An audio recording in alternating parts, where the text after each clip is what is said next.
A new search is getting underway for the Malaysia Airlines Flight 370, which mysteriously vanished without a trace more than 10 years ago. 239 passengers and crew were on board the flight from Kuala Lumpur to Beijing when it disappeared. Despite years of searches, investigators still do not know what happened. The latest attempt hopes to answer one of the most baffling mysteries in modern aviation. More than a decade on since its disappearance, and the question remains: what happened to Malaysia Airlines Flight MH370? A Boeing airliner, like the one seen here, disappeared from radar on March the 8th, 2014.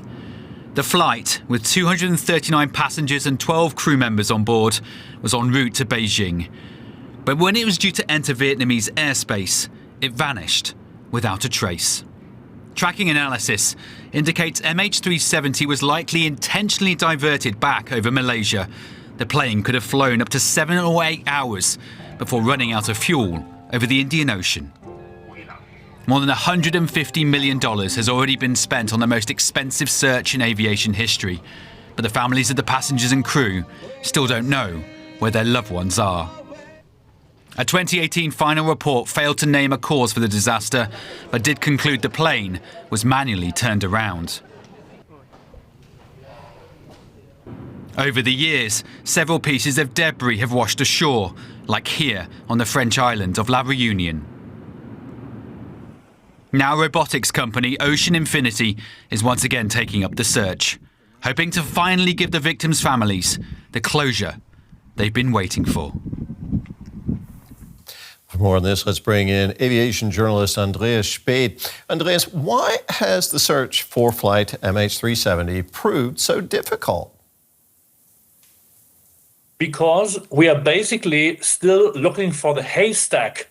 Normally you talk about finding a needle in a haystack, but in this case, so many years after this aircraft disappeared, we are still looking for the haystack and then to do the details and the detailed search for the needle, aka the plane. Of course, information is pretty sketchy. We have these satellite transmission data from the original flight, which only once hourly were performed and were then measured later on, but it's still difficult to define the exact and most likely area in this vast amount of Indian Ocean space and area west of Australia to actually find the most likely spot even where search would most likely be warranted. It's been over 10 years now since MH370 disappeared. Has the likelihood of finding it diminished over that time? Not necessarily. That's why we are now seeing another search, and there's still hope that this mystery, this huge mystery, might be solved one day. I mean, after all, the Titanic took almost 100 years to find. I have a gut feeling it won't take this long in this case of MH370, hopefully.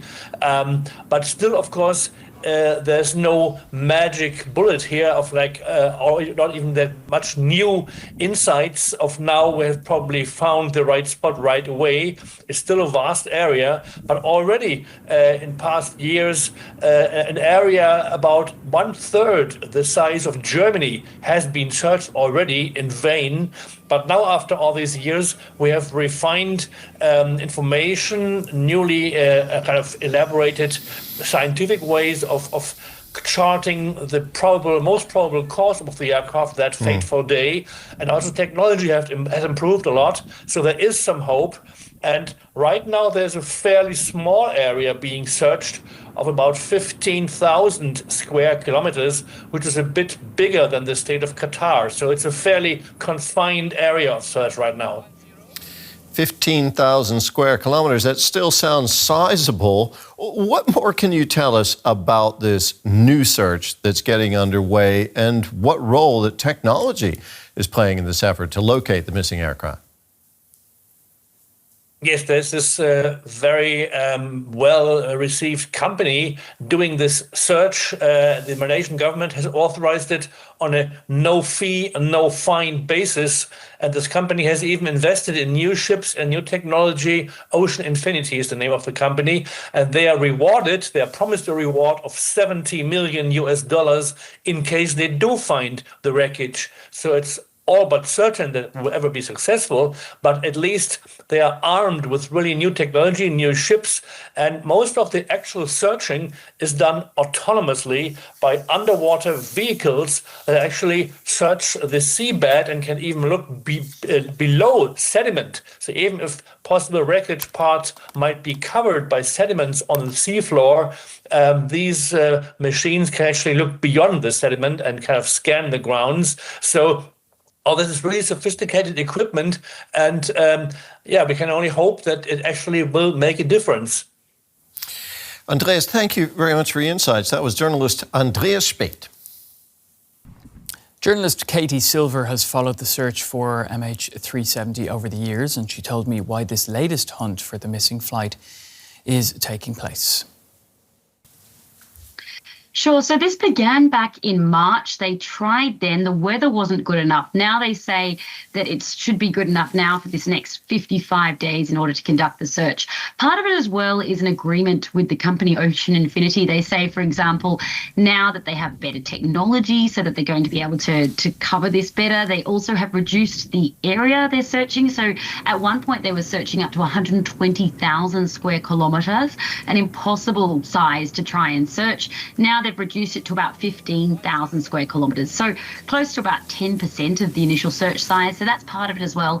And of course, 239 people were on board that flight, many families still waiting.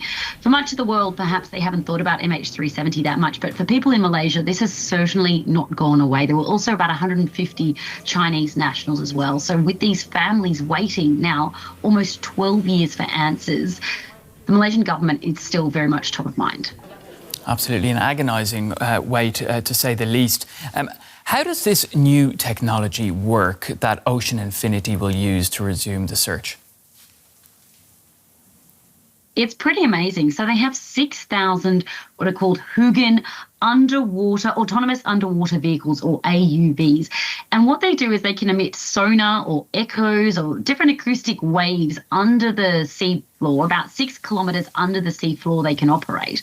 And they use this to bounce it off objects on the sea floor to make a 3D map. So even if it's dark, for example, they can make this map. So they can map potentially pretty significant regions around each of these 6,000 AUVs. To give you an idea, they're worth about $8 million a piece. So very, very extensive technology. They almost operate like drones. They're operated remotely above each of these. In the ship above, there'll be somebody operating this technology. That information is then transferred back up, and they can use that in real time to then operate these Hugins down below on the sea floors, transferring that information to and from. Certainly very, very complicated, but very novel, and does allow for this search to continue in a way that wasn't possible in the past. Tell us how much hope this use of this technology is generating. Well, I think many experts who have followed this for a long time say they're cautiously optimistic. By reducing the search size, there is a hope that that may yield some results. It's still very, very challenging. To give you an idea, some of these, whilst it may map an area 6 kilometres below the ground, there are, for example, quarries and canyons that can run 300 metres deep. So some of the information, the black box, for example, which of course still hasn't been found, as well as significant parts of the plane's engine and wings, they well could be down quarries and canyons. So there is still a lot of fear and a lot of trepidation, particularly, of course, for the family members and the Malaysian government and, of course, the airline themselves. But they do say that this is the greatest hope they've had. And, of course, for the company, they're putting themselves on the line here, and they wouldn't do it, I guess, if they didn't think they could find it. And they have had some previous success. To give you an idea, in the Falklands back in 2022, they found a wreckage there that previously wasn't found because of this technology, Pablo. Now, this is already the most expensive search in aviation history. So who's going to pay for this new attempt? So this is what makes it all really quite novel, is that it's not the Malaysian government. They basically, Ocean Infinity has set a no find, no fee policy. So they're saying it could cost in the order of about 70 million to potentially up to $100 million to try and find, that would be the reward, I guess. It could potentially cost a lot more than that, especially, as I mentioned, that $8 million a piece for each of these pieces of technology, these AUVs. But yes, the Malaysian taxpayer or the Malaysian government will only pay that fee if a significant part of the plane is found. And that's what makes all of this pretty new, pretty interesting. They've also said as part of that as well that this search, as I say, likely going to cost more. But for the company, I guess they might see it as a real win if they are indeed able to find this. It shows just how capable this new technology is.